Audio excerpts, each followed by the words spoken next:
Good.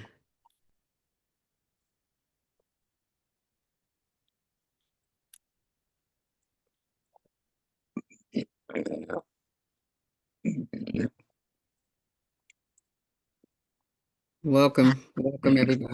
I'm sending my love to everybody. This is everybody because I haven't seen so many of you for so long. DEQUI, Mama. Jalil. I think I saw JIHAD, did I? Anyway, Yeah. just to all of you, big love.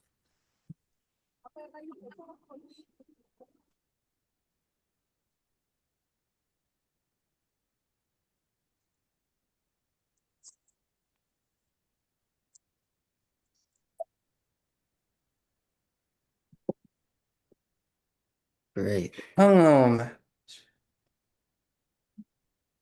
Mayor, what state are you from and what country? State. Oh. What country are you from? Hello, my name is Islam Hill. I'm from the United States.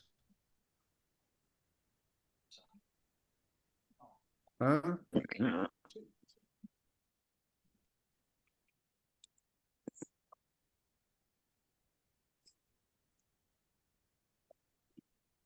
Okay. I think we can probably go ahead and get started. If that's okay with everybody. I'm sure there are going to be a few more joining us, but would like to welcome all of you. My name is Ashaki Binta, and I am co-coordinator of the National Mobilization for July 4th with Brother Jalil Muntaqim. And I'm also an organizer and member of Black Workers for Justice and the Southern Workers Assembly, and of course, Spirit of Mandela. So just welcoming you all. If everybody, unless you're a speaker, could mute, that would be good.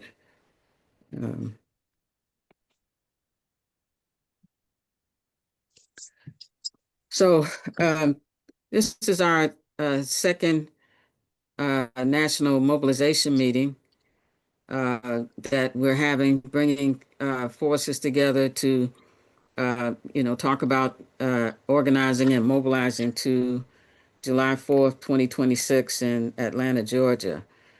And so we're, have planned to, convene these meetings to kind of catch up with everybody once a month between now and July 4th in order to, be available to help with any organizing questions and to be a part of the national push that we're, calling for, for us to come together on July 4th, 2026.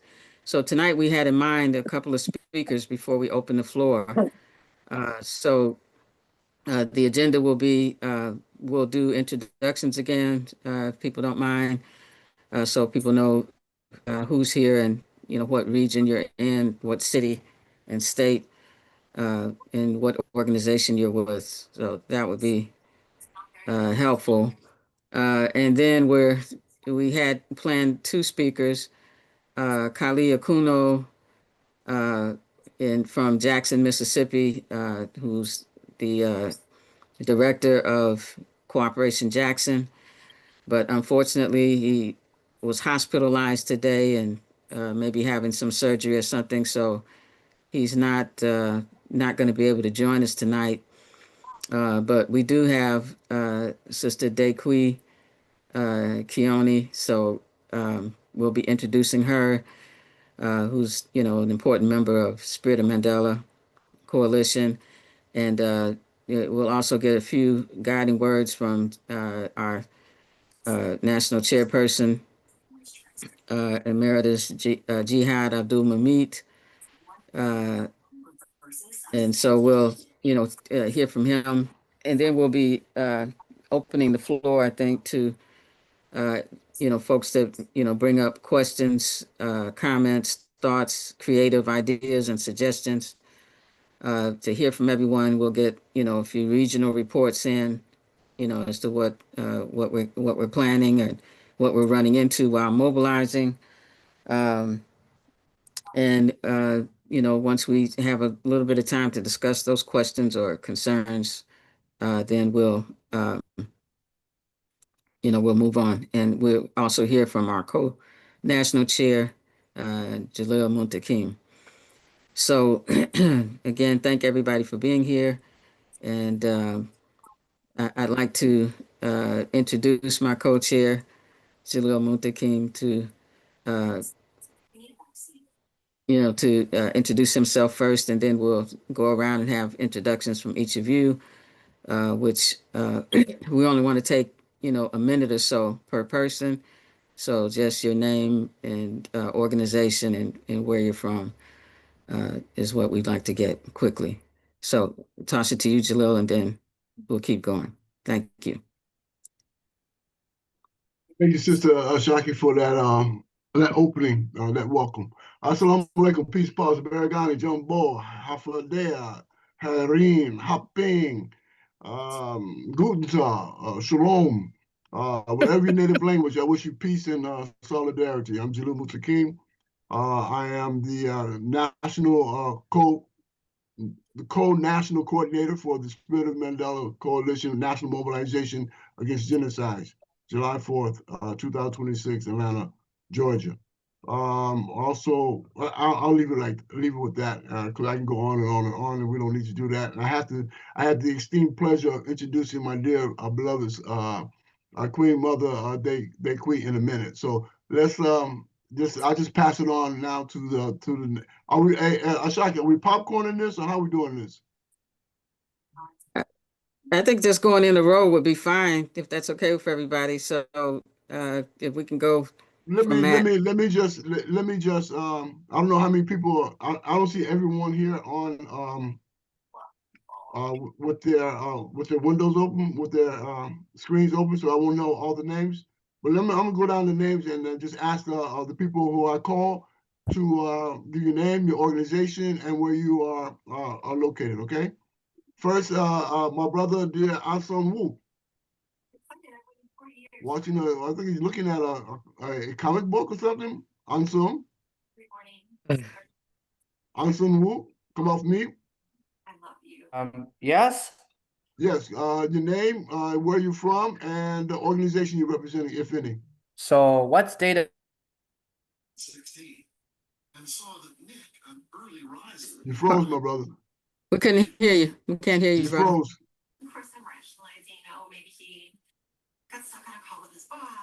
So what state are you from? Okay, we didn't hear you, Ansu. Unfortunately, you froze. So I'm gonna go to the next person.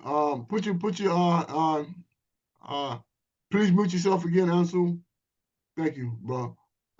Sister Maple, OC. Hey guys, Maple in North Carolina, and I'm in a bunch of groups, but can you hear me? Yes. So yeah, somebody's got, it's Ann's son, I think. Yeah, Thank you. the 4th of July is great because my caucus in DSA is mugged. There's 200 of us all over the country right now. And our major thing is get rid of the Constitution, like since day one, right? So it aligns with the 4th of July, the whole imaginary illusion of, democracy and the great Constitution, all that. So a lot of us are excited about this, and it's good. Thank you for having us. Thank you, sis. David Wu, or David W. Hey everyone, I'm David. I'm in Oakland, California, and I'm not representing any organizations. I'm recently involved with the West Coast Regional Committee for the Mobilization. Fantastic, very good. Sister Paulette. Thank you, Paulette. I'm in Atlanta, Georgia. I'm with Jericho and BAP Solidarity. Thank you, Paulette. Brother Ari. Ari Bloom. Oh, thank you. Hi, Ori Bloom, calling in from Hartford, Connecticut. Been organizing with the People's Senate Northeast region for the J4 convergence. Thank you, Ori. Good to see you. Basil Rodriguez. Hi, my name is Basil. I'm in New York, and I am with the Palestine Solidarity Working Group and also with NYC Jericho. Very good. Sister Kapani. Hi, everybody. It's Carpani Burns calling from Arcata, California. I'm with National Jericho and Spirit of Mandela and the People's Senate newsletter. Very good. Sister Meg. Hi, everybody. I'm calling in from, I'm Meg Starr, calling in from Brooklyn, New York, Lenape territory. And I'm with Resistance in Brooklyn and the Environment and Health Subcommittee for the Spirit of Mandela. Thank you, Meg. Matt. Matt Meyer, also Brooklyn, New York, Lenape territory, proud founding member of the Spirit of Mandela Coordinating Committee and current core group. I also have represented the International Peace Research Association. Honored to be here. Very good. We're honored to have you, Matt. Justin. Peace, everybody. Justin, Pittsburgh, PA, representing the Black Socialist Formation. Thank you, Justin. Jihad. Assalamu alaikum. Assalamu alaikum, everybody. JIHAD ABDULMUMIT. I'm presently here in Bertoua, Cameroon, representing a National Jericho movement, Spirit of Mandela, of course, and also community movement builders. Thank you. Thank you, bro. Kyle. Hey, peace, y'all. My name's Kyle. I'm in Atlanta or just outside of it. Not formally representing anyone, but I do a lot of organizing in white male affinity spaces, like Organizing White Men for Collective Liberation and Punch Up. Cool. I like Punch Up. Sister Anita. This is Sister Alita, and hi, I'm Anita Will. She or hers. I'm in the occupied territory. Anita Will. Yes, I'm in the occupied territory of the Ohlone in California, and a member of many organizations, the Indigenous Peoples Movement, Movement for Black Lives, to name a couple of them. And this is my first meeting, and I'm glad to see all of you here. Beautiful to see you as well, my dear sister. Brother Bryce. Hello, everybody. I'm calling in from Williamstown, Massachusetts, but I'm from Brooklyn. And I'm here with the People's Senate. People's Senate, thank you. Comrade Zaid.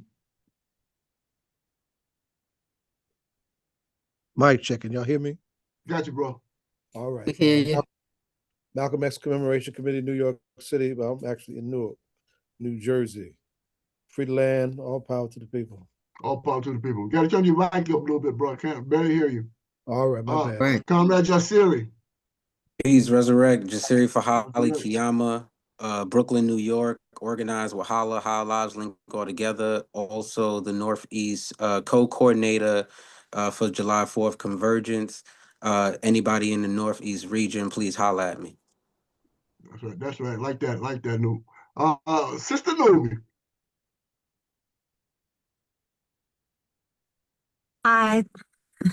It's so great to be here with all of y'all. I am here in the unceded territory of the Ilame Ramaytush here in San Francisco, California, with Prison Focus Radio and Liberate the Caged Voices.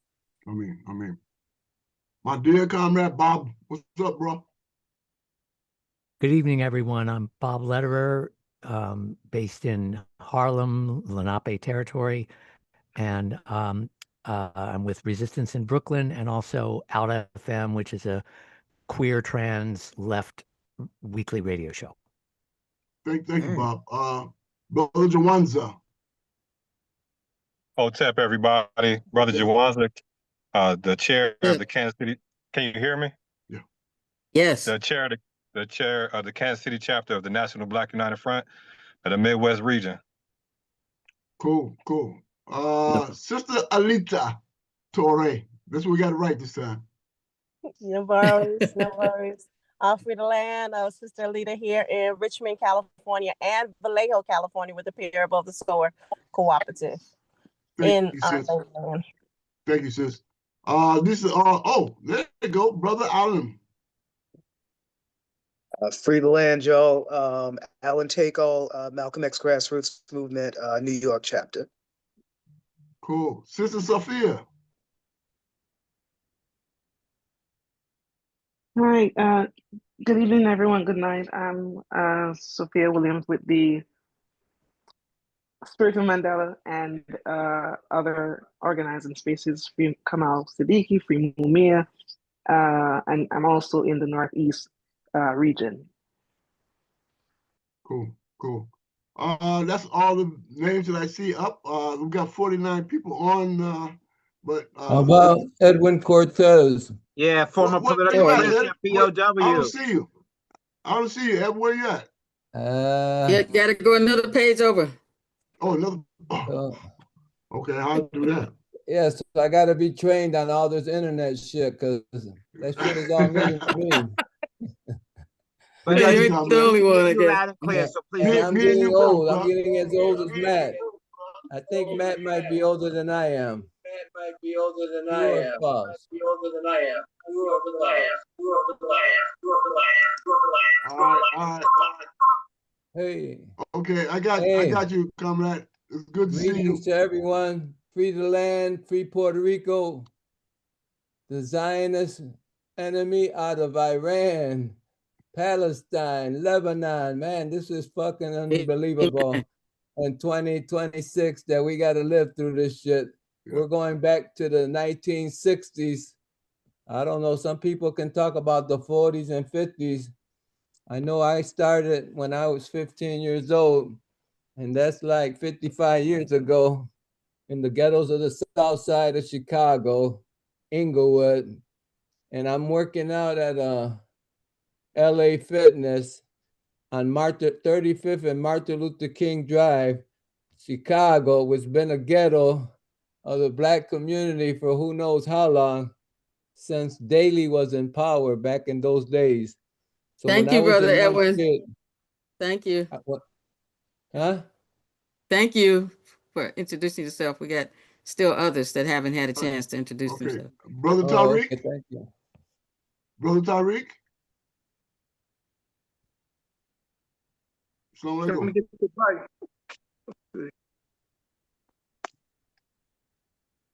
Can you hear me? Yes. Yes. Walaikum assalam, Tariq Ali in Terre Haute, Indiana. I'm with the Spirit of Mandela Coalition in the Midwest region for the July 4th mobilization against genocide. Power to the people. Power to the people. Brother Saddam. Power to the people. Bay / advice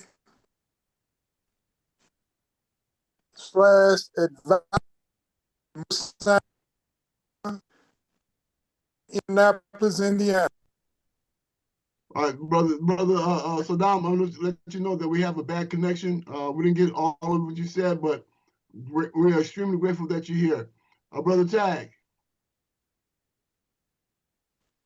Peace, comrades. This is Tag, my comrade in arms, Roger Siri, and great to be on with y'all. I'm out here in New Jersey. Peace. Peace. I think I got everyone whose camera is on. And that being said, let's get on to the program. I have the distinguished pleasure to introduce our beloved dear sister, KIONI-SADIKI Odinga. Let me read her bio right quick so we all have an understanding who it is that we are listening to and getting our instructions from in certain instances. Our dear beloved sister. DEQUI KIONI-SADIKI is a poet, artist, essayist, educator for liberation, public speaker, organizer, born and raised in the borough once referred to as the People's Republic of Brooklyn, New York. In her decades of organizing activism, DEQUI has served as a former chair of the Malcolm X Commemoration Committee, an organization co-founded by Barbara Herman Ferguson, is chairman emeritus, and other members of Malcolm's Organization of African Unity, OAAU, whose purpose is to carry on the legacy of El-Hajj Malik Shabazz, Malcolm El Shabazz, organized with the Jericho Movement, Amnesty and Recognition of U.S. Help PP and POWs as member of the New York City chapter. Led the campaign to free her husband for 33 and a half years, was political prisoner and coordinator of the Sekou Odinga Defense Committee. My dear beloved Sekou Odinga, rest in power. A producer, and she also co-produced and co-hosted a weekly public affairs program, Where We Live, with Sally O'Brien, the late Sally O'Brien, and listener-sponsored WBAI, New York 99.5 FM radio for more than a decade. Served as a coordinating committee member of the Spirit of Mandela Coalition, been a member of the National Alumni Association of the Black Panther Party and the Black Panther Party Commemoration Committee and the Black Panther Collectives, an organization made up of veterans of the Black Panther Party for self-defense and other activists to carry on the legacy of the BPP with the Cop Watch patrols, food programs, and support of Black Panther, Black liberation revolutionaries in the 1960s, 70s, and 80s, who were or as targets of the government's infamous COINTELPRO program, have been unjustly imprisoned in state and federal prisons across the United States for decades. She's a committee coordinator of the New York City Free Mumia Abu Jamal Coalition, a co-facilitator for the George Jackson Mumia Abu Jamal POW letter writing campaign, and held monthly at the Asada Shakur Guillermo Morales Education Center, MC for the People of the Sun Collective annual tribute to the ancestors of Middle Passage, Kwanzaa, and African Spirit Award events.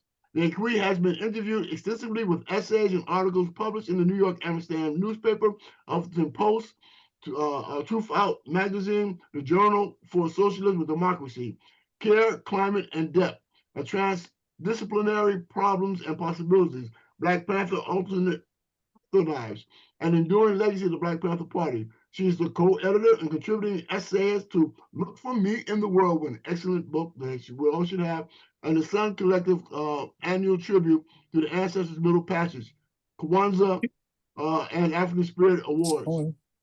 Let me see here. Oh, yeah, okay, I'm reading backwards. Okay. DEQUI holds a Bachelor of Science degree in Public Administration from Medgar Evers College, KIONI, named for the assassination of human rights fighter Medgar Evers, and a Master of the Urban Affairs in Queens College, KIONI. She is a retired life skills counselor of New York Public School System and an adjunct lecturer in the freshman year program of MEC. DEQUI's work has long been about coalition building awareness of U.S. held political prisoners, and passing on the great legacy of African indigenous peoples, fight for justice, self-determination, and liberation, reading and learning from autobiographies, memoirs, and her story books, listening to music, and writing poetry. She is a poet. Since the January 12, 2024 passing of her husband, my dear beloved comrade Sekou Mgabazi Abdullah Odinga, DEQUI has been on a national and international traveling healing journey as she acclimates to a new life without the love of her life. And that's heartfelt. DEQUI, KIONI-SADIKI, gives thanks and honor to the Creator and ancestors for placing the many people in her path whose shoulders she stands on and who have guided her footsteps on her sacred journey of love and liberation. Now, I had to read all that because she deserves all that, right? And so on the basis of that, I will leave it up to my dear beloved sister, DEQUI. You got it.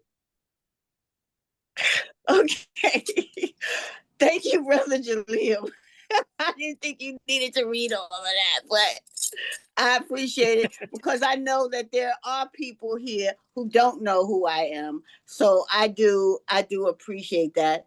And I'm so glad to be here. I'm so glad to see so many familiar faces that I have not seen or spoken to since I've been on my healing journey. I am back in Brooklyn now for a time, and getting back into the work of organizing. And as Asada says in her poem, Asada Shakur says in her poem, the tradition, carry it on, because we have a responsibility.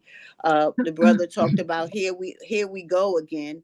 And that's definitely always been since 1492. It has always been here we go again, right? Because freedom is a protracted, constant struggle. So I'm glad to see folks here. Sister Anita said that this was her first time here. My prayer, inshallah, is that you get something from here that makes you want to get involved and stay involved and bring it to your community, and bring folks to Atlanta and for the mobilization and continue the work. Like this mobilization for people who I just want to, because I'm not sure where people are, and I don't presume anything, right? But this mobilization comes out of, as you know, the spirit of Mandela, who charged the United States with genocide, 5 counts of genocide against Black, Brown, Indigenous people, right? That tribunal was also a carrying it on, because William Patterson and Paul Robeson and W.B. Du Bois did. We charge genocide against Black and Brown people, Black people here in this country. And Malcolm was talking about going to the United Nations for genocide against African people born here on Turtle Island. So this is about carrying on the work, because the reality is the oppression and the genocide has never stopped.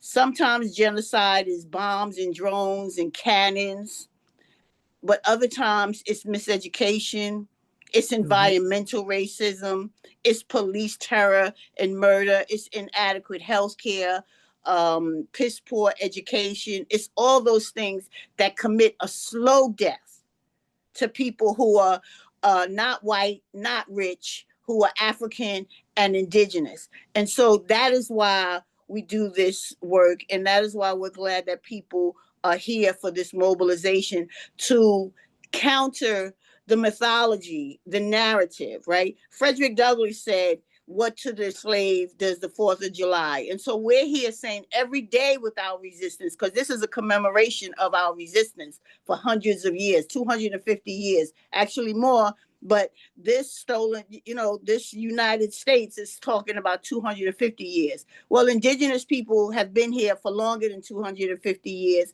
and African people were kidnapped more than 250 years ago. But this is to say, we challenge the narrative, the mythology that the United States is putting forward. And we're bringing people together who are doing different levels of work in the regions that they're in, for us to come together and rebuild a movement. We know that movements are possible because we've had them throughout the history of time, because wherever there is oppression, there is resistance, right? So we are not doing anything new. We are carrying it on. We are carrying on the work of our ancestors and the people who came before us to say, not in our name, not on our watch. We're not going along with this, and we're standing up, right? And so this stuff is about manifest destiny. It's about the doctrine of discovery. It's about eminent domain. It's about gentrification. It's about all the distortions that they give in the history books, in their corporate media, everywhere, in their movies. It's about the so-called resisting the so-called war on drugs and the so-called war on terror. All of these wars that they have waged on Black, Brown, Indigenous people for centuries and 250 years. So we wasn't free when they celebrated their freedom, and we're not free now.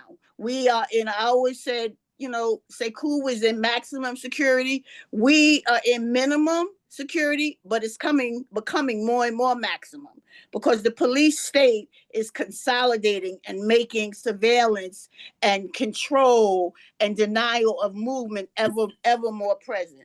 And so your being here says that you're ready to, not that you're ready, that you've been doing the work and you want to do more. You want to see how we can carry this further, right? Carrying on what's been started before us. And that's the genesis of this mobilization. Like, that's the word, mobilization, right? To counter what is said about so-called Independence Day. Because independence for whom, right? July 4th means independence for whom? Frederick Douglass, like I said, told us that a couple of 100 years ago, that it means enslavement.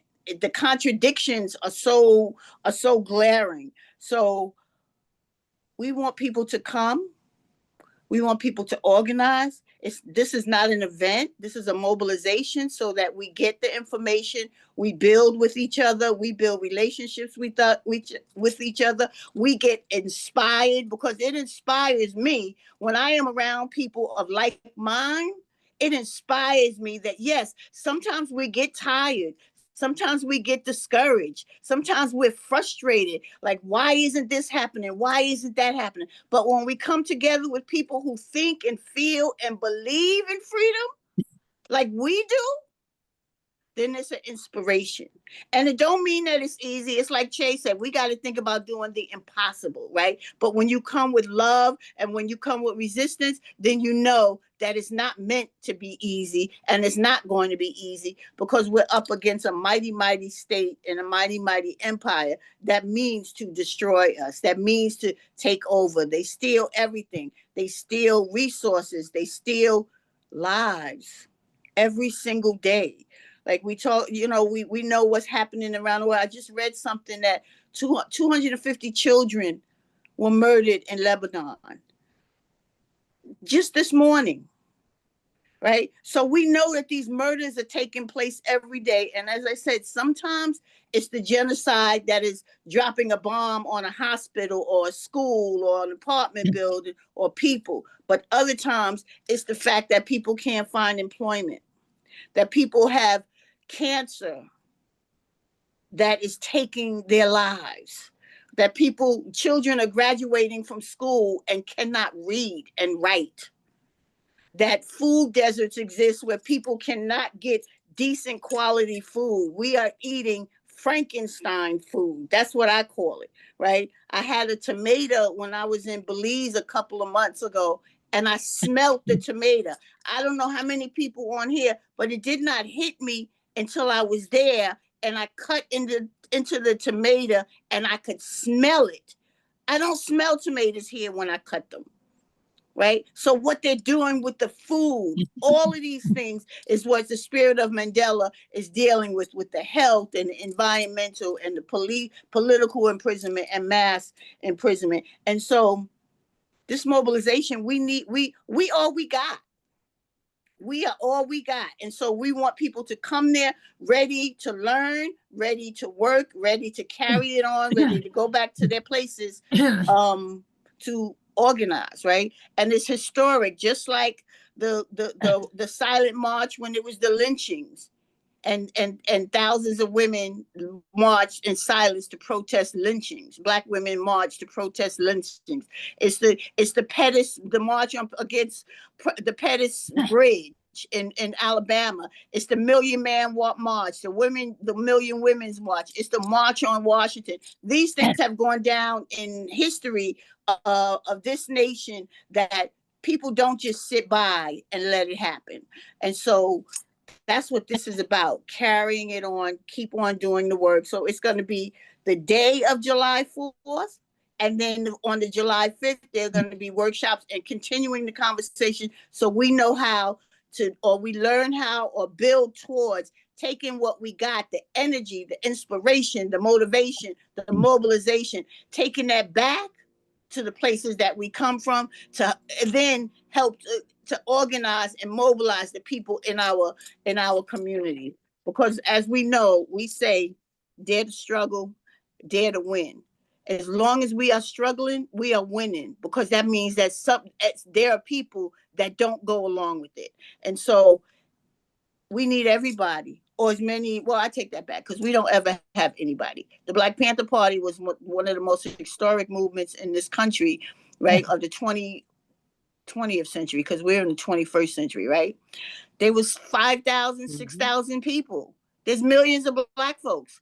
So we're not waiting for everybody. We're waiting for enough people, right, to spark a prairie fire, as it's been said, right? And so that's what this is about. So I hope that to have a conversation and to be able to meet folks when they, when they come, when we all go to Atlanta. Nube, I wish I was where you were and you don't have to have a coat, because I came back to New York and it's cold and I'm not happy about that.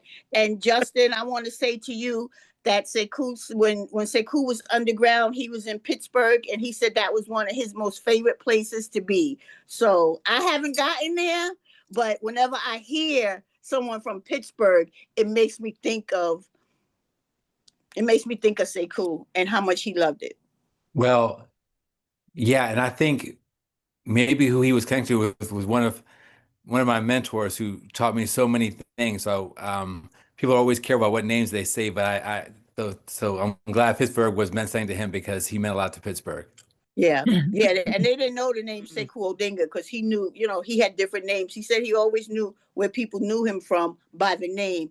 And Jihad and other people on here can relate to that, being underground. You have another name, right? So I want to thank y'all for being here, and I look forward to. I'm inspired by the dozens of people that are here, and I thank you. We're gonna carry it on. Thank you. Thank you so much. Wonderful, wonderful, wonderful. Shay, thank you, Mama DEQUI. Thank you. Beautiful. We knew she would be wonderful in presenting tonight. And next, we want to call on Brother JIHAD ABDULMUMIT. Also add, some thinking and coordination and organizing,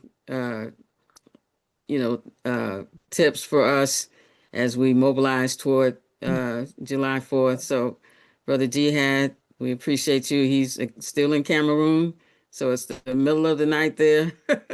So it's really a sacrifice for him to be on, and we thank him so much. We love you, brother.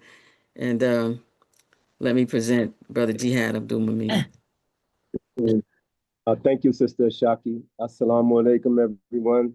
Bismillah, sallallahu alaihi Muhammad. I don't know if you can hear it. I'm trying to hear everybody because right now outside they're having what is called a cloudburst. It's not a rainstorm.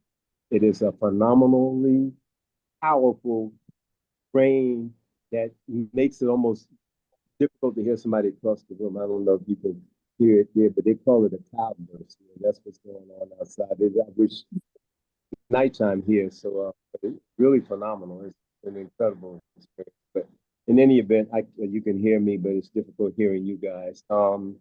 I just wanted to thank you for that wonderful presentation there, grounding us, giving all respect to the ground that we're on, Turtle Island, to our indigenous sisters and brothers, and praising Allah subhanahu wa ta'ala, and blessings on the Prophet Muhammad, peace and blessings be upon him. And thank you, Ashaki and Jalil, for your coordination of this event, and each and every one of you and everybody behind the scenes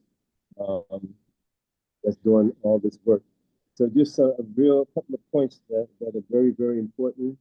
I'll be very brief because I want to try to open up a little bit to Dr. Jalil's going to be able to navigate some questions and concerns.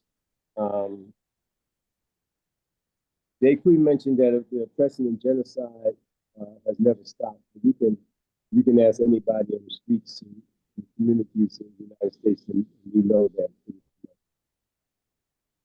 We are waiting for enough people to start that spark of this prairie. We're waiting for enough people to do that. It seems like to us here in the spirit of Mandela, after the powerful tribunal finding the United States guilty of the 5 charges, of police and state violence against Black, brown, and indigenous people, mass incarceration, political prisoners, environmental racism, and neglect in medical and healthcare. Those are just 5. We could have picked 5 more, 10 more, really, but just trying to deal with our capacity And a panel of 9 jurists, international jurists from around the world, found the United States guilty of genocide as we suspected they would. So, but this was very important for us because it grounded us legally, because a lot of times you can get caught up in the political rhetoric and make sometimes people that are fearful or have a vested interest in the little crumbs that they're getting to really comprehend and understand. But our thinking was that if we could reframe it again, if we talk about the history, that this is not the first time the United States has been charged and found guilty of genocide, but if we can reframe it again, maybe that will be a major tool in our toolbox in educating our families, even our parents, the shopkeepers, school teachers that's teaching people, but is remiss on the understanding of history in this country. The union workers, the workers, people in general, the students, the professors, the clergy, by saying that a murder is being committed.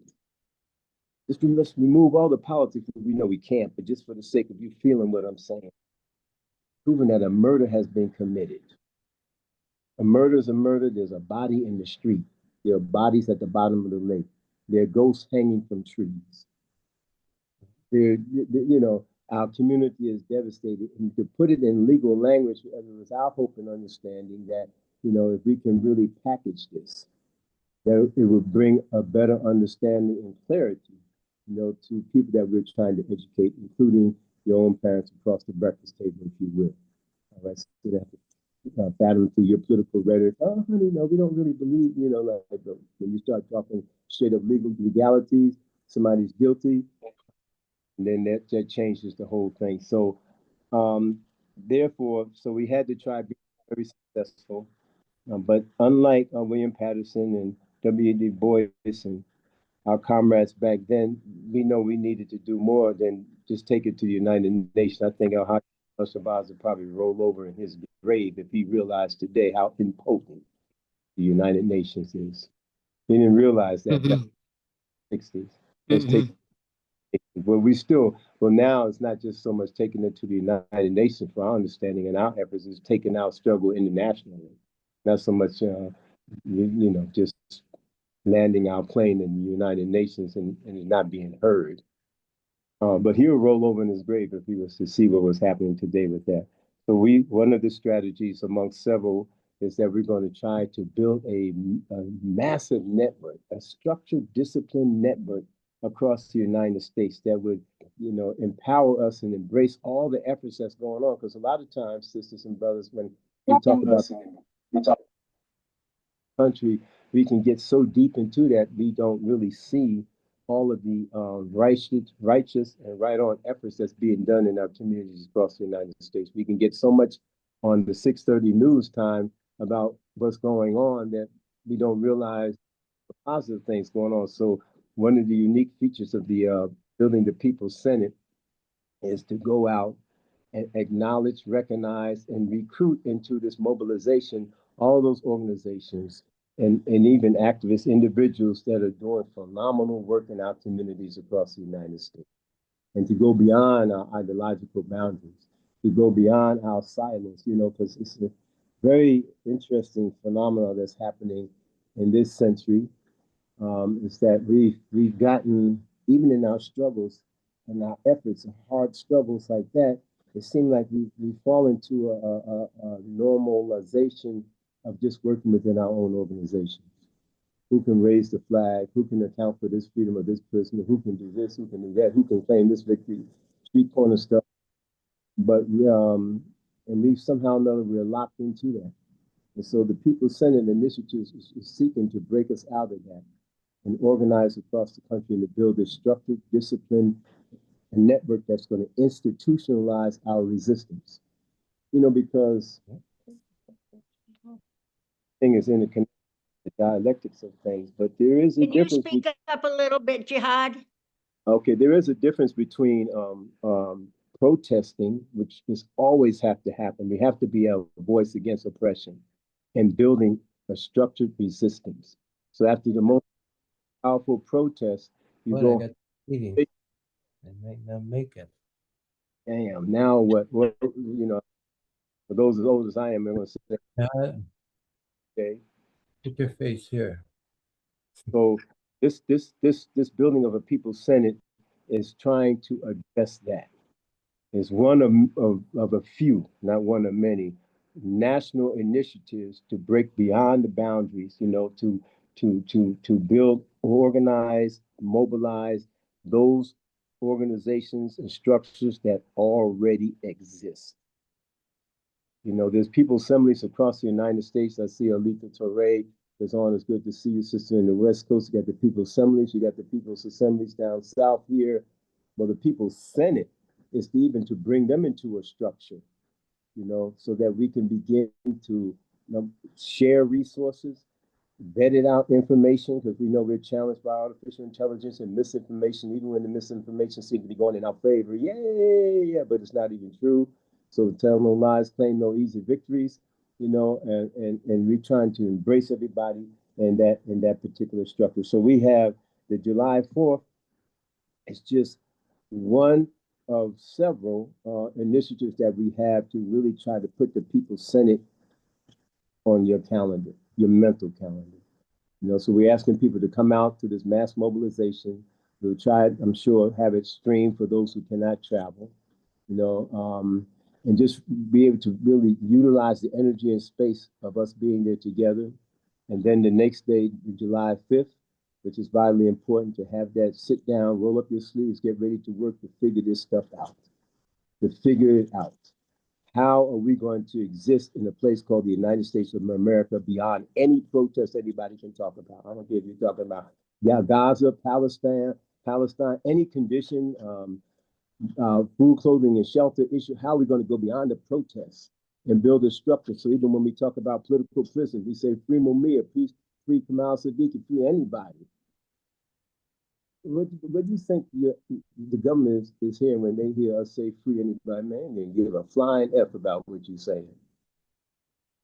And we don't want to get into a situation lately. I've been using the old penitentiary phrase, excuse me, you guys, you know, because our militant rhetoric, you know, you don't want your alligator mouth to write a check that your canary behind can't cash.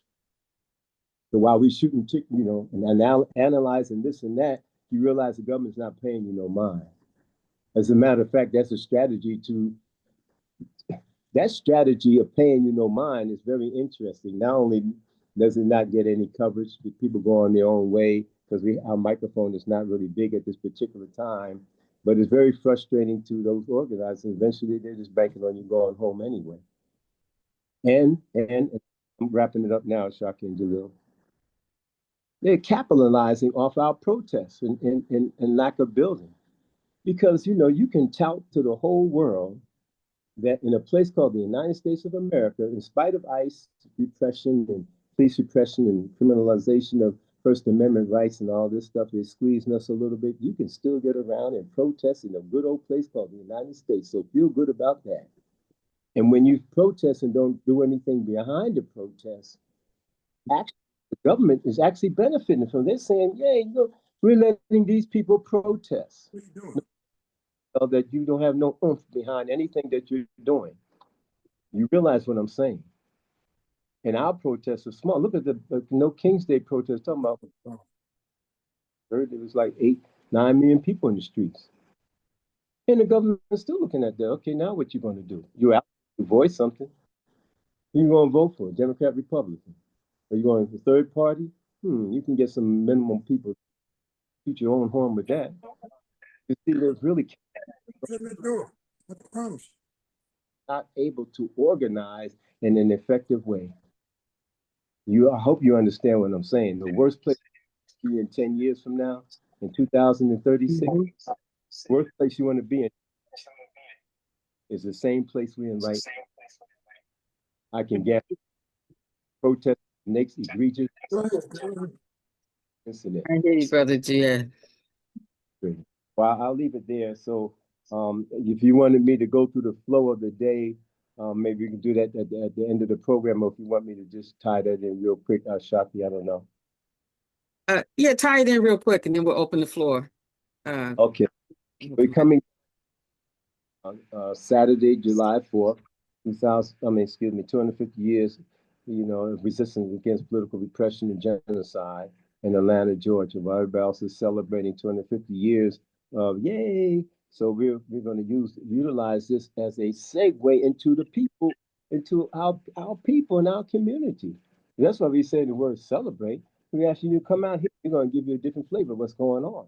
Because most Americans will be celebrating 1 million hot dogs and hamburgers and firecrackers. Storm arrived when the masks of these anonymous accounts finally. Oh, here we are. So we're going to try to counter that.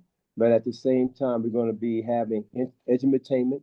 We're going to have speakers from across the country. We're going to have speakers locally in Atlanta, because by sure we don't want them to say this is an out-of-town event and everybody came and left. And this is not really how Atlanta thinks. So it's going to be serious organizing on the ground, local organizers to be able to take to the podium, to utilize the people coming together and actually enjoy ourselves in our socialization with one another. All right. So we'll have vendors there. It's an all-day event. We have drummers, African drummers, and bands playing, political presentations as such. Then the next day we will have a very serious sit-down.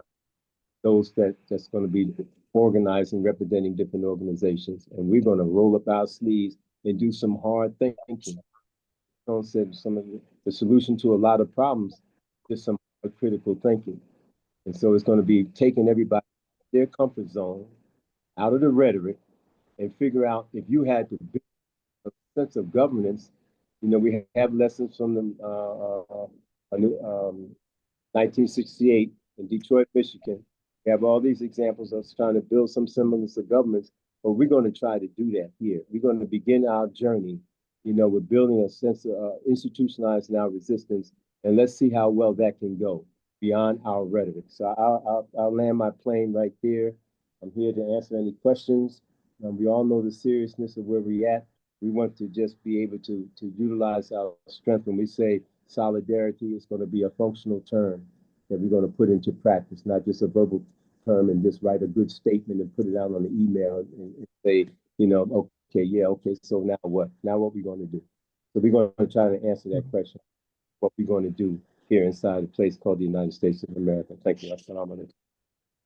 Thank you so much, Brother Jihad. Really excellent again. I think we've had some very inspirational presentations tonight, very informative, and helping us to orient ourselves toward our objective for this summer.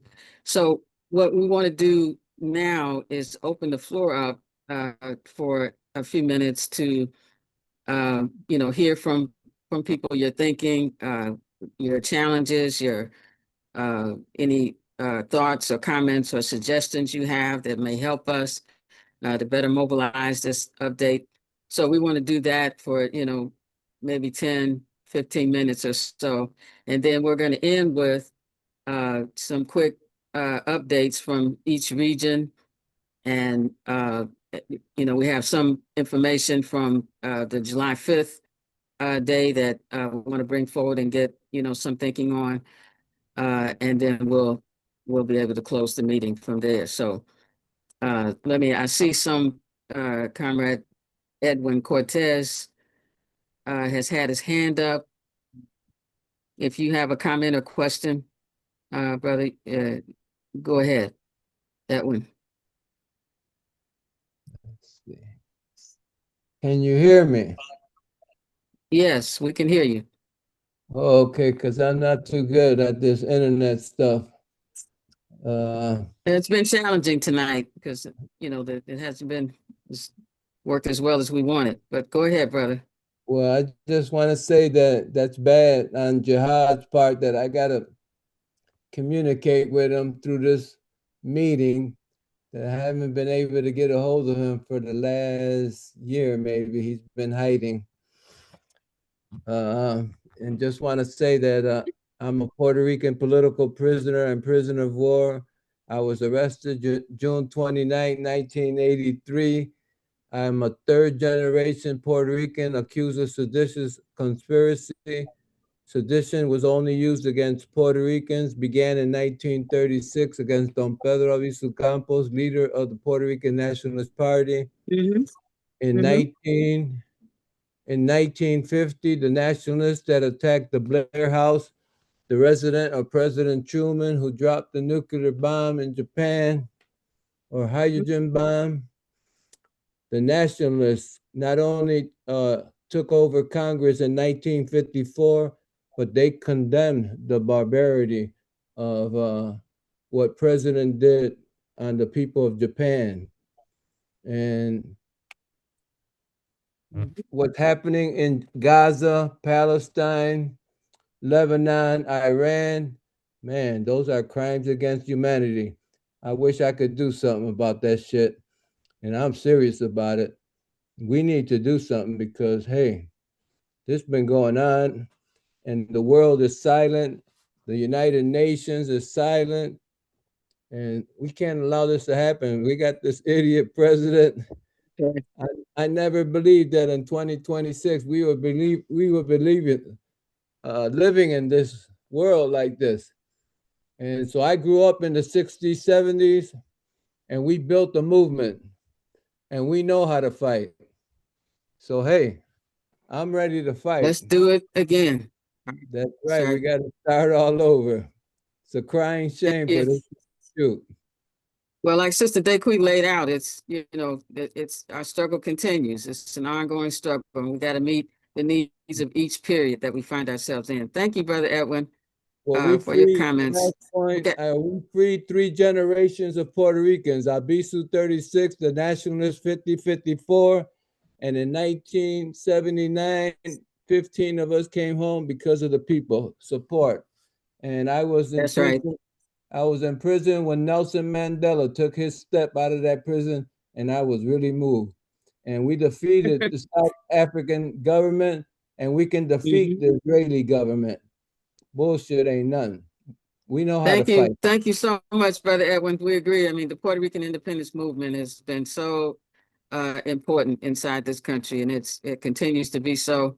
And we're we're in solidarity with it, and hopefully we'll have strong contingents from the Puerto Rican independence movement, as well as the other oppressed nationalities inside this country. So thank you so much. Let me go down the line and get Sister Diva Williams. Go ahead, sis. I see all the hands that are up on this page. What's up? Beautiful sister. Oh. You gotta unmute.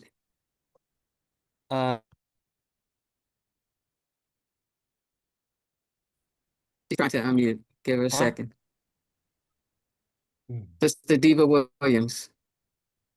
There we go. Sorry. That's okay, sis. Okay, so I've done a little work with ATP, but Where are you from? Oh, I am in Massachusetts right now. Go ahead, sister. We're asking everybody else to mute if you're not speaking, so that we don't interrupt. Go ahead, sis. Finish it. Okay. We want to hold everybody's comments to a minute or so. Go ahead, sis. Okay, I'm in Massachusetts right now. I've done a little work with ATP, but as you probably know, they're mostly in New York. I'm just trying to figure out what I can do to support this mobilization, given that I live in a place where, as far as I know, there aren't any connected organizations that I can sort of jump in with. Yeah. Thank you for that question, sister. We do have the Northeast committee that's organizing, and so maybe them getting your name and number and reaching out to you, and you can become a part of it, and maybe that can come up a little bit when we get quick reports from each region. But thank you for that question. That you should be able to plug in with people in the Northeast that are trying to mobilize now. Awesome. Thank you. Thank you, Brother Justin. Yeah, peace. Yeah, I was just thinking about, I raised this with M4BL. They're planning things on July 4th as well, and they're doing they're trying to make this to get a number of activities on that date. So I think maybe we can try to coordinate a conversation. And maybe if there are going to be local events, because it does make sense for there to be local events. Everyone might not be able to travel to Atlanta. You know what I mean? There's a cost issue there and some other things. So maybe there's just a way to make some links.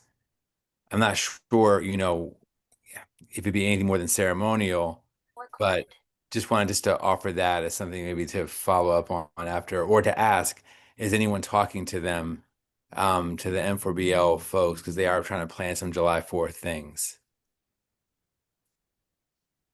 Great. Good information. That'd be something good for us to follow up on. You did work with us on helping to pull together another meeting. So your help with this would be, you know, really a good development as well. So thank you for alerting us to that. And we'll move on. Bob, letter, your hand's been up. Yes. Go ahead, brother. So I was mass leafleting for July 4th at the No King's Day March here in New York, and was able to give out a lot. The biggest question, of course, which is kind of building on what the last comrade said, was, well, Atlanta's a long way away. I can't get down there. So, and in some cases, they wouldn't even take the flyer. So it would be good if there's ways, and I know it's not the only goal is just to get people to Atlanta, although that's very important. But if there could be ways to emphasize things people can do all over the country, such as the idea that he mentioned about other local events simultaneously, or maybe if it's possible, if it's possible to live stream. Everybody could to mute, please. Go ahead, Bob. Oh no. Nanay. If it's possible. Hi, Mayola. Can you come here? Maybe later, Ma. Oh, maybe later. Could you mute? Later. Could you mute, comrade? Maybe later. Anderson? Huh? Nanay. Fantastic. Candy. I made Susie. Not yet. What Later. Later, Ma. This is my third conference call. Please. Mark? Hold on. Not so quite an Matt, can you mute him? Matt, you can mute. You can mute people Please. from your I may end. go. Huh? You can mute people. Hi. Ashaki, can you mute him? 我可以迟一点吃饭吗？ Matt would have to mute him. 拜托，奶奶。 Bye, and George. It's Just a minute, comrades. I will do it later and Dad. Comrade No, I want to Anderson. do it later and Dad's battling. Please, I want to do it later. Yes. I promise. To kick him off the meeting. All right. Matt, could Hey, you mute him, please? Hey, You can do it. Anderson. Hey, Shaki, you have the capacity to kick him out the meeting because this is ridiculous. All right. He can you He mute can. Ansel? Matt will have to do it. Ansel, Matt can mute. have to kick you off. Kick him out. Thank you. Okay, so what I was saying was that if there's Go ahead, man. Sorry. if there's the technical capacity to live stream even a part of July 4th activities, then maybe what could be organized in whichever whichever cities the Spirit of Mandela and the allied groups have the strongest presence, maybe they could have a viewing party at one local, you know, sort of central location that everyone could gather around a TV or a computer or whatever and watch it. So there'd be a building of community and collectivity. And then the other idea I had was that I think that there should be a call. Well, of course, there should be fundraising call, but particularly, I think people may respond more than just a general, like, we need money to do this national event, but a specific call for whatever you want to call it, a scholarship fund for those who can't afford their bus fare or their train fare or their airfare, that they could be subsidized, even if it was a partial subsidy. People will donate to something that's about, well, I personally can't go, but I'd be happy to help someone else go. So that's one idea. And then the last one, and I'll be quiet, is that I think I've heard from one or two comrades that the question of genocide gets tricky when applied to Black, brown, and indigenous people in the U.S. because of the distortion of the discourse by the ruling class. And so the great advance of the Gaza genocide is that it brought that word and the UN Convention Against Genocide into more broad discourse. So people are familiar with the concepts, but it's still a heavy lift to go from bombing clinics and homes to the kinds of slow genocide, if you will, that Sister DEQUI was so eloquent in explaining, and which the tribunal in 2021 laid out in exquisite detail. So if there's a way that the flyer can synopsize some of the aspects of, like, just as there's genocide, there's, daily genocide in Gaza and now in Lebanon and Iran. There's just a more disguised form of genocide going on right here in this country against Black, Brown, and Indigenous peoples. Something like that to just explain it more accessibly. That's it. Thank you Appreciate for your suggestions. They're all great ideas. I think they got to be taken into consideration. One of the things is that, every month at least we're issuing a new flyer to update us. And for May, we had talked about having a flyer that's dealing with the questions of genocide as it impacts, coming out of the tribunal. So I think that's a great idea that you've raised, and the other ideas are good, very good for consideration as well. So those will be taken up. Okay, Sister Kathleen. One, I didn't get to introduce myself, so I'm Kathleen in Buffalo, New York, with People Yes. and Women United Against Genocide and Buffalo Forum. I just wanted to emphasize what I think is one of the most important aims of the People's Senate, and that distinguishes it, which is that we're striving to also develop, in addition to a broader, an organized network, alternative governance. And I think people will respond to that right now. People are very angry with the government and the wars that are going on, and the conditions at home in terms of livelihoods and prices and housing and education, all of these issues, the rights of the people are being harmed. And I think it would be helpful to give some emphasis to that aspect of, part of what we're doing is we need a democracy of our own making, and building that alternative. And it's time for that. Clearly, this government, we need, a government that's anti-war and pro-social. And we are the only ones who can build that. And so I think that aspect of People's Senate and this event for July 4th, it's a good time to give emphasis to that. I would also support, having some of it either live streamed or Zoom or, some other way for people who are not there to participate. And then those of us, I don't know whether I'll make it, but whoever can't make it, can have house parties or, house for those particular aspects of it. I think that would help extend the organizing. And I also think when it comes to the question of genocide and speaking to it, for people to relate to it, one aspect that can be brought to the fore is sterilization of women. People very quickly see that as an aspect of genocide. Puerto Rican women sterilized, indigenous women's big campaigns of sterilization, Black women as well. And that often gets left out. And so I would just add that in as a part of any explanation, you could say, or elaboration that we're going to be giving going forward. Thanks. Thank you so much, Kathleen. Excellent points there. We appreciate it. Jaziri, your hand's been up.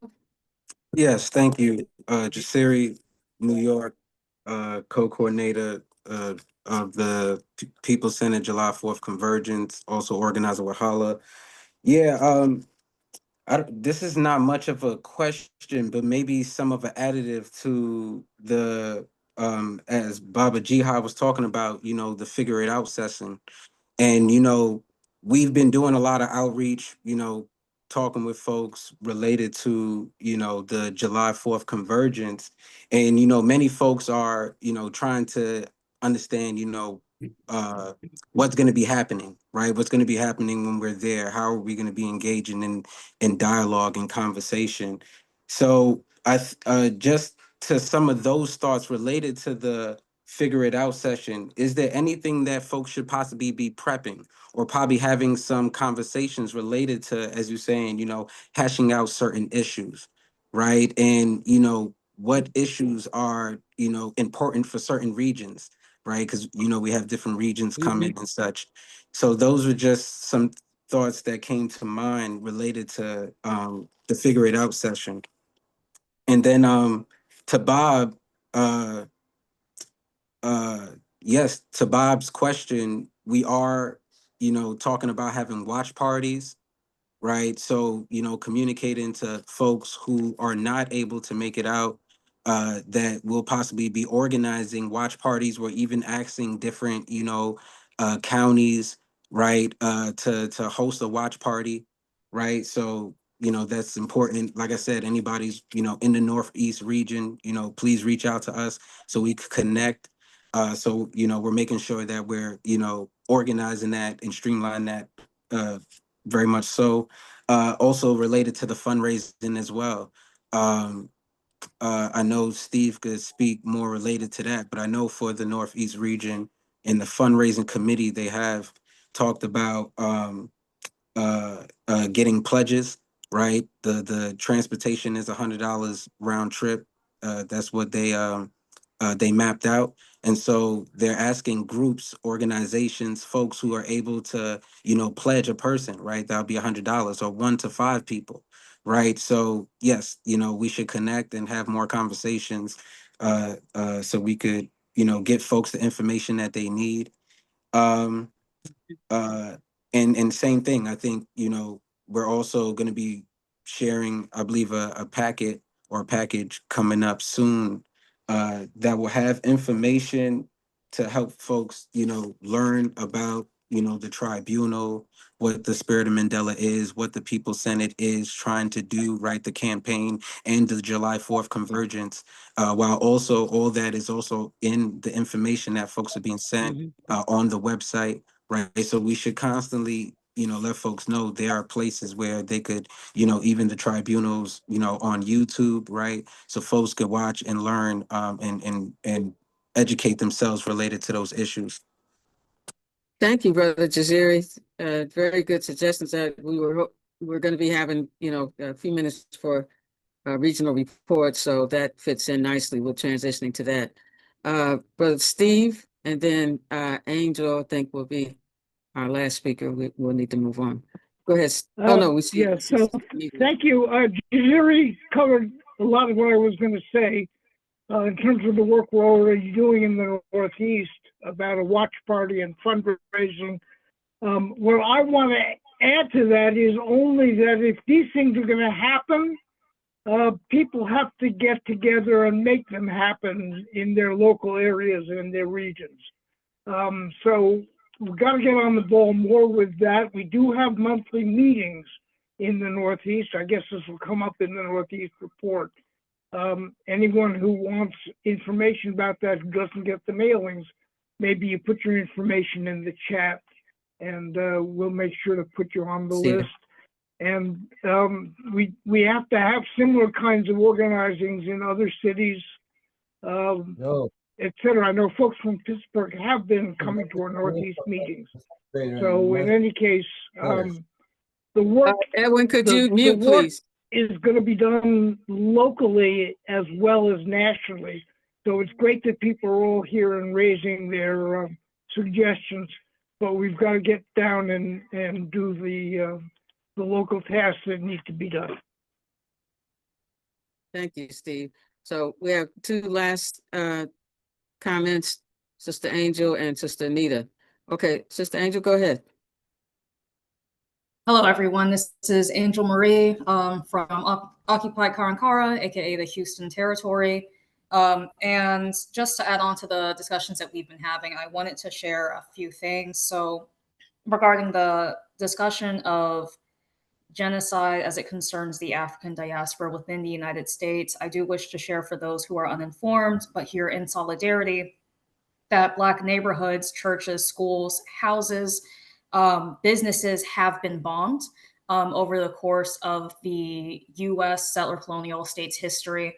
Some of the most high-profile bombings include the Tulsa Massacre in 1921, the 16th Street Baptist Church bombing in 1963, where many know the martyred Alabama schoolgirls.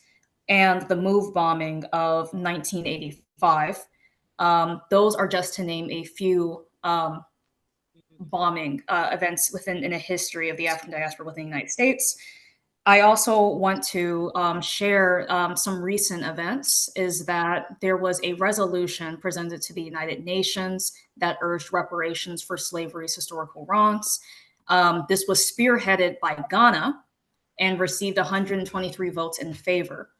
There were a few that those who opposed, right, recognizing the transatlantic slave trade as a genocide, as the gravest crime in human history. Those who stood in opposition for it were the United States, Israel, Argentina, and the entire European Union. And I'm going to link that in the chat for everyone to review. The majority of the world recognizes that. So yeah, just wanted to share that here. Thank you so much. Good information. Yes, if people put that in the chat, that would be much appreciated. And thank you for the history that you outlined. Sister Anita, go ahead.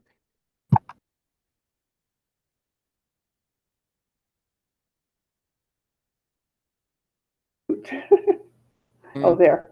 There you Okay. go. I'm an author. I've written 7 books, and you know, about the history, you know, of these United States, including about genocide against the indigenous people, against the people who were, you know, the African people. And one of my books is A Nation of Flaws, Just Us at the Homeland. And I document the genocide, the ongoing genocide since colonization in my book, and also the different faces of genocide, because there's paper genocide, locking people up, putting them in prisons. That's a form of genocide. The police killing our young people is a form of genocide. I have a son that's been in prison for something he didn't do for over 25 years now. His son, my grandson, was murdered by the police when he was 19 years old. You know, and this is, you know, this is in Oakland. This is Alameda County, California, and it's an ongoing genocide where our young people are being killed, and the police leave it as a cold case. Most of the young people that are being killed in our community, their cases are cold. They're not solved.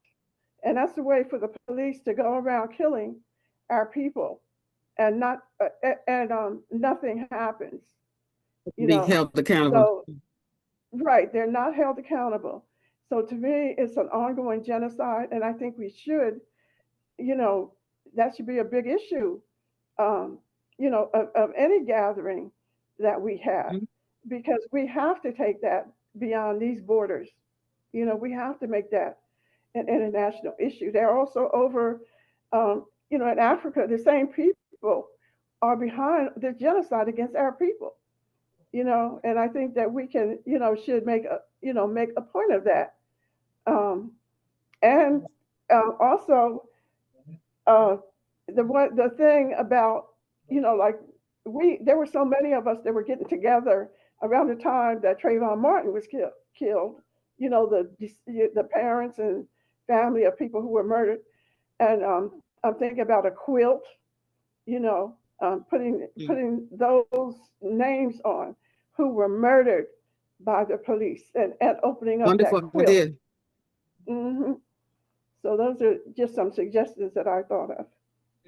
Thank you so much, sister. Beautiful suggestions. And and thank you so much for letting us know about the books you've written and the issues, you know, from your life struggle.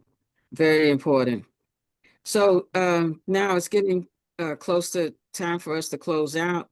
We'd like to get just a few quick reports that you kind of started them already, but if there's anything more to add, I'd like to start first though with Steve, who wanted to bring forward some suggestions about the July 5th programs that we're planning. Steve, do you want to say Steve Bloom, do you want to say more about that just for a minute? Sure. We are planning in the morning of July 5th to have a series of workshops on related questions of genocide, the struggle against genocide. We are going to send out a memo asking people to make proposals for what those workshops can be. And we will need those proposals by May 7th. And then we'll sort them out and we'll have everything ready. Those workshops will be in the morning of July 5th. And then in the afternoon of July 5th, there will be an organizing meeting. But so we're just hoping as many people as possible will be able to stay over. We know not everybody will, but if people can stay over, there will be workshops for them to attend.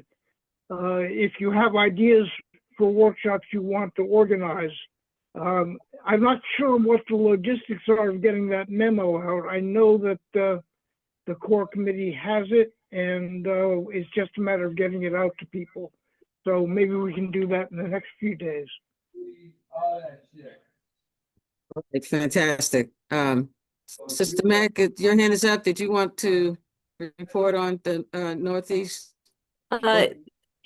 Well, one thing I just wanted to add to Steve's presentation is that the morning of before the workshops start that morning, there will be a youth convergence and breakfast on July 5th.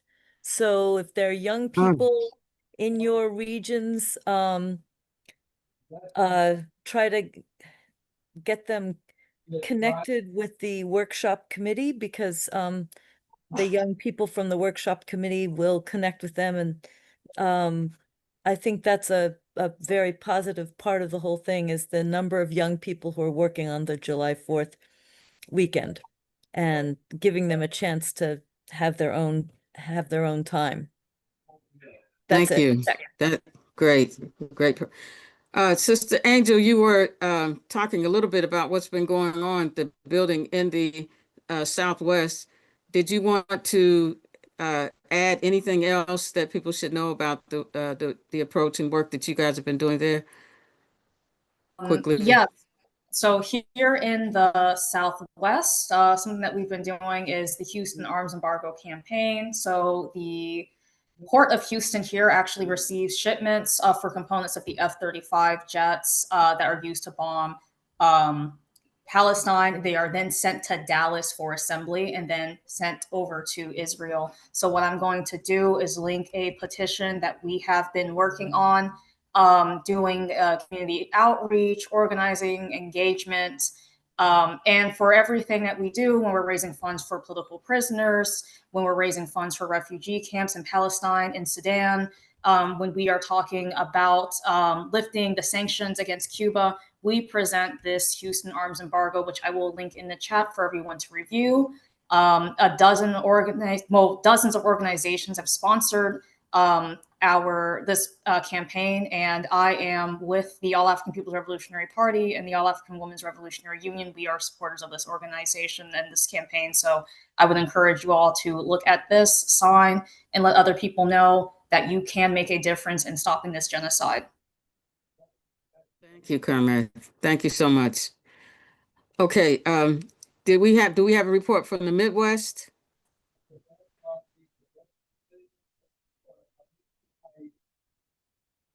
No, from the Midwest. All right. Anything else? Oh, Tariq, go ahead.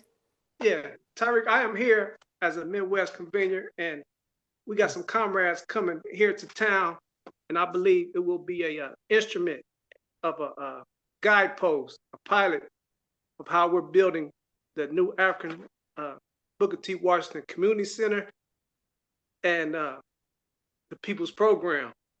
So we're focused on food security, land sovereignty, like we always talk about. If we can't feed ourselves, we can't liberate ourselves.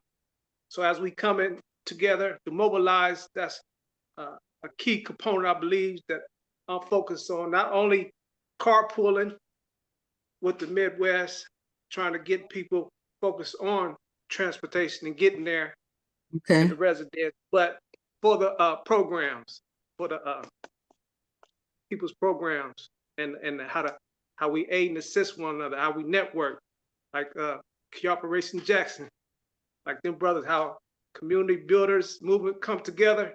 They come together, Terre Haute, and we're gonna shine. I see a little progress, and we'll be able to talk about that at the workshops and build the People Senate. So that's a short. Right. Thank you. Midwest. Thank you, Brother Terry. All right, Northeast, was someone going to report on the Northeast? And then I'll be last, I guess, on the Southeast. Anybody from the Northeast want to report? Update? Well, I'll jump in Yes. again if nobody else does. You've already heard Sorry. some reports from me and Jaziri about what we're doing. So the main thing is anyone who is in the Northeast is welcome to participate in our monthly meetings.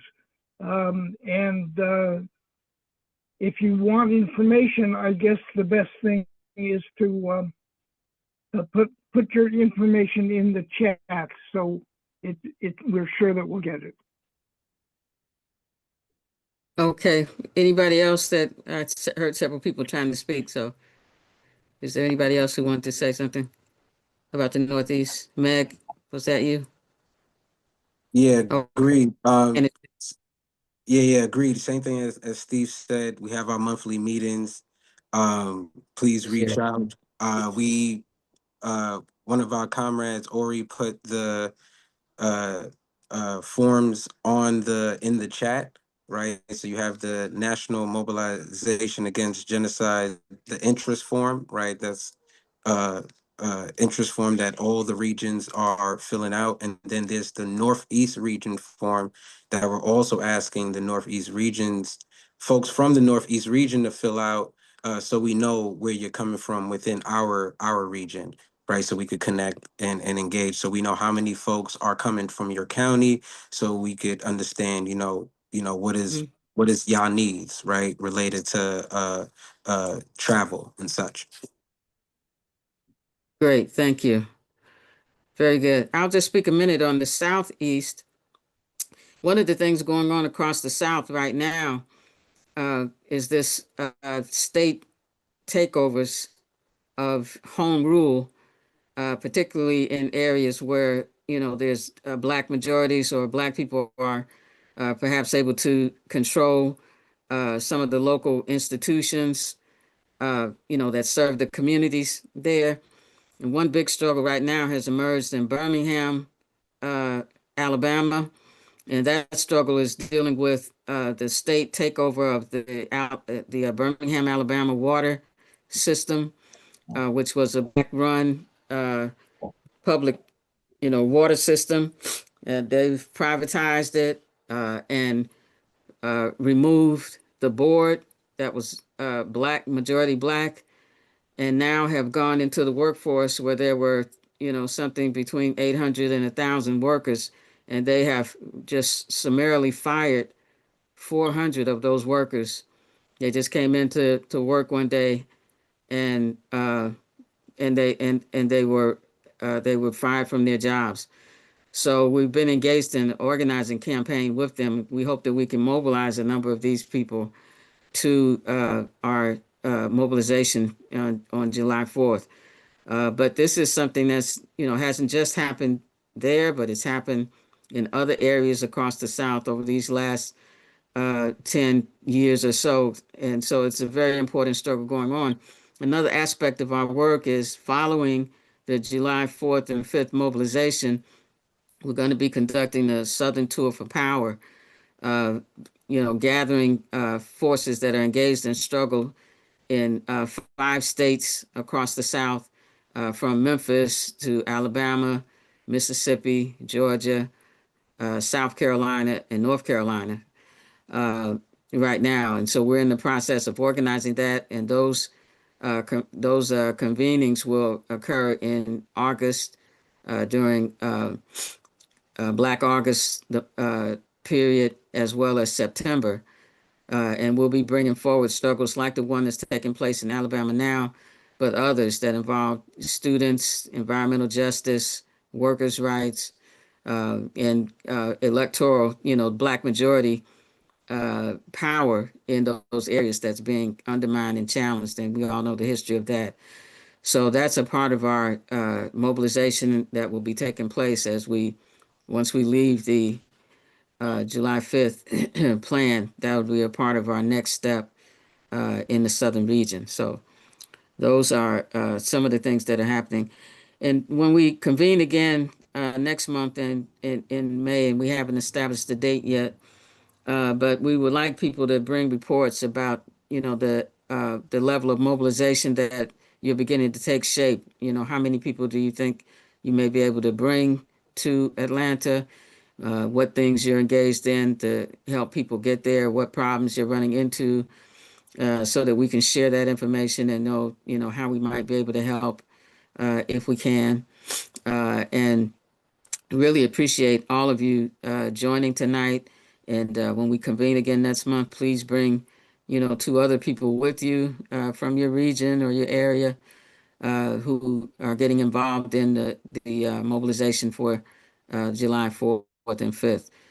We really need that. So at the we should close the meeting now, but I don't know if there's any last comment from Brother Jalil or Brother JIHAD or Sister DEQUI as we close out.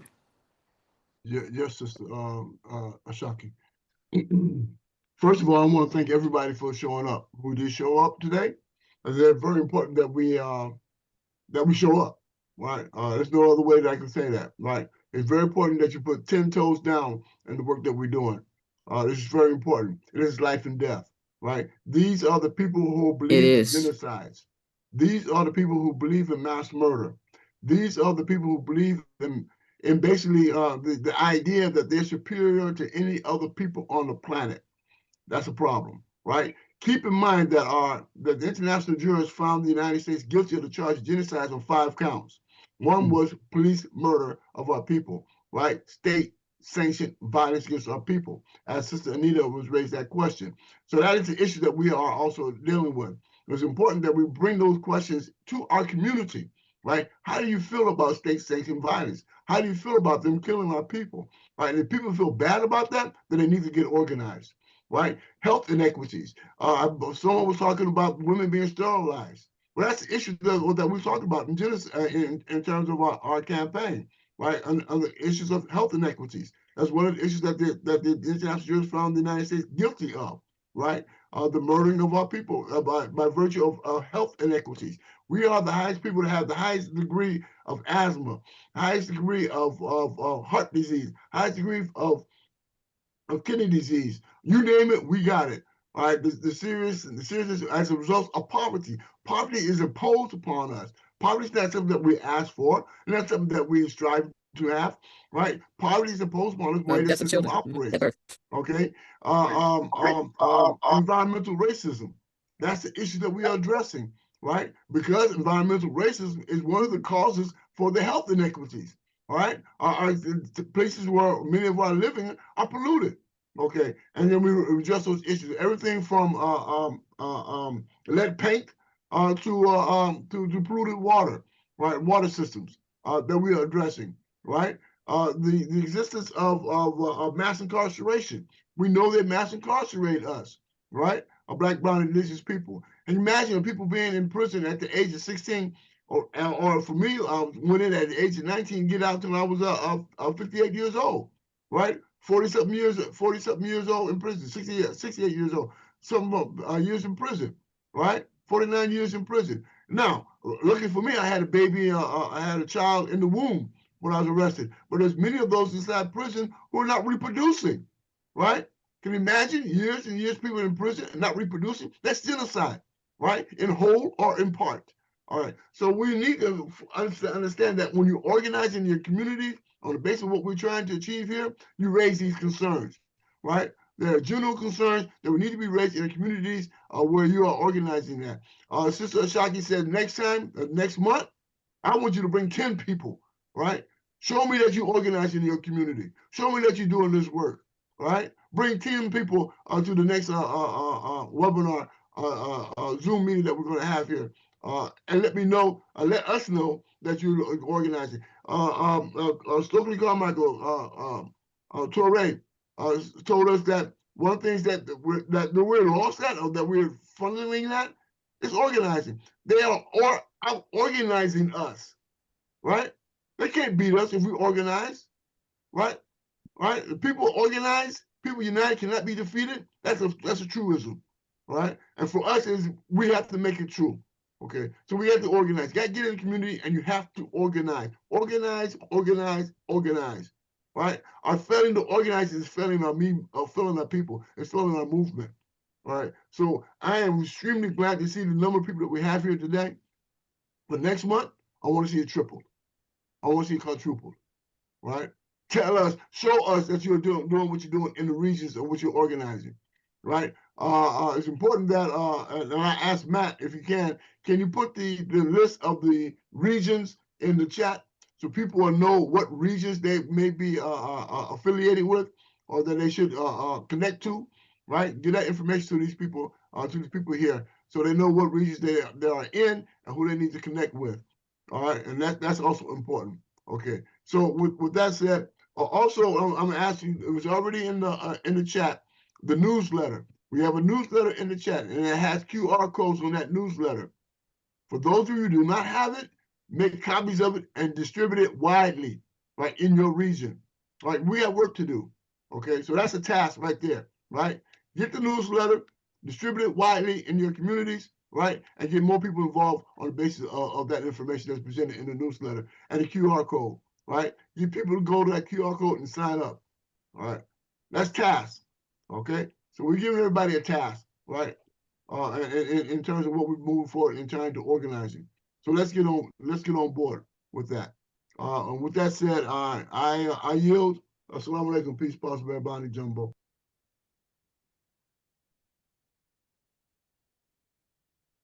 Thank you, Jalil. Well, you kind of took what I said, because I was going to say we know what the issues are. We have to do what Kwame Ture says and organize, organize, organize. Ashaki, I don't know. Do we have time? It'll take a few minutes for me to read a poem. Shaki, can anybody hear me? I was knocked off the call. I've been knocked off this whole time. It just came back on. Yes. Please read the poem to close us out. Okay, well, it is not, okay. Let me just say this one thing before you close out. So a couple of things have happened in the last couple of minutes. Baba Jalil has asked for the regionals to be put up in the chat. My dear brother, former political prisoner, Eddie Cortez, has asked for some information about Puerto Rico to be put out. I think at this stage we should close out with DEQUI's poem. But when we send the mailing out in a day or two to this whole list, we will include both of those things. Brother Eddie's, Edwin Cortez's comments, the list of regional organizers, and some other materials. So be sure you'll be getting that. But for now, Sister DEQUI, take us home. Close it out. Thank you. Okay, well, first I want to say thank you to everyone for being here. And then I want to say, am I knocked off again? Wow. Well, you know, that's their technology, right? Right. But this is not my poem. This is Asada's poem, The Tradition. And I feel like it is always appropriate. And this is what we're doing, carrying it on. So the name of the poem is The Tradition, and it's in her autobiography. Carry it on now, carry it on. Carry it on now, carry it on. Carry on the tradition. There were Black people since the childhood of time who carried it on. In Ghana and Mali and Timbuktu, we carried it on, carried on the tradition. We hid in the bush when the slave masters came, holding spear, and when the moment was ripe, leaped out and lanced the lifeblood of our would-be captors. We carried it on slave ships, hurling ourselves into oceans, slitting the throats of our captors. We took their whips and their ships. Blood flowed in the Atlantic, and it wasn't all ours. We carried it on. Fed Missy arsenic apple pie, stole the axes from the shed, went and chopped off Master's head. We ran, we fought, we organized a railroad, an underground. We carried it on. In newspapers and meetings and arguments and street fights, we carried it on.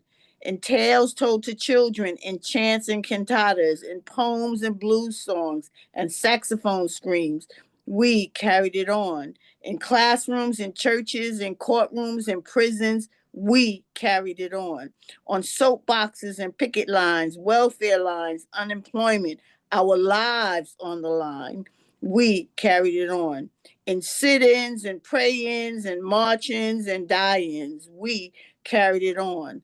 On cold Missouri midnights, pitting shotguns against lynch mobs, on burning Brooklyn streets, pitting rocks against rifles, we carried it on.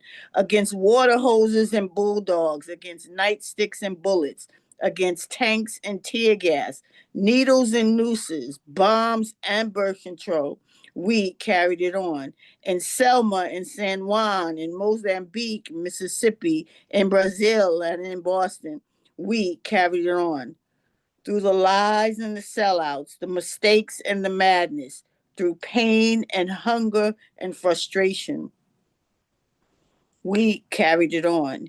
Carried on the tradition, carried a strong tradition, carried a proud tradition, carried a Black tradition.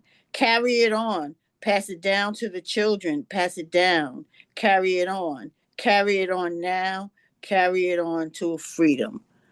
That's Asada. That's what we're doing, carrying it on. So I wanted to share that. Thank you all for being here, and let us organize, organize, organize, organize. Good night, everybody. Thank you so much. Good night. Thanks to the organizers. I apologize for the Thanks for the poem, DEQUI.